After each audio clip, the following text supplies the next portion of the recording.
আমাৰ আজি দুখন গ্ৰন্থ আমাৰ উন্মোচন কৰা খোজ পাব্লিকেশ্যনৰ পৰা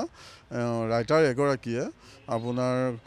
তেখেত কৃষ্ণানন্দ দাস তেখেতৰ দুখন গ্ৰন্থ আমি উন্মোচন কৰা হ'ল ইতিমধ্যে।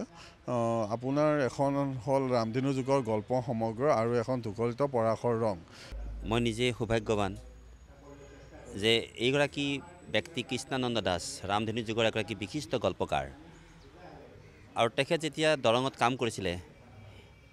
প্ৰায় ৮০ দশকত, সেইখিনি সময়তেই আমি তেতিয়া দৰঙৰ পৰা কেইখনমান বাতৰিকাকত যেনে মংগল বাতৰি, তৰংগ, সন্ধান এই ধৰণৰ আলোচনী প্ৰক্ৰিয়াৰ লগত তেখেত জড়িত হৈ আছিলে। তাতোকৈ গুৰুত্বপূৰ্ণ কথা যে আমি যেতিয়া অসম আন্দোলন আৰম্ভ কৰিছিলোঁ ৭৯ চনত,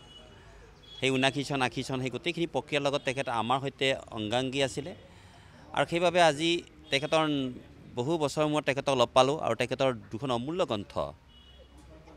এই ৰামধেনু যুগৰ গল্প সমগ্ৰ আৰু পলাশৰ ৰং যিটো এই দুখন গ্ৰন্থই, মই ভাবোঁ যে এইগৰাকী বিশিষ্ট লেখকৰ কথা বহুতে পাহৰি গৈছে, কিন্তু অতি প্ৰতিভাৱান লেখক আৰু তেখেতক আজি এই ধৰণৰ গ্ৰন্থ দুখনৰ মাজেদি আত্মপ্ৰকাশ কৰাৰ কাৰণে মই উদ্যোক্তাসকলক ধন্যবাদ দিছোঁ। এই বয়সত জীৱনৰ শেষ সন্ধিয়াত এনেকুৱা এটা অনুষ্ঠানত উপস্থিত থাকিব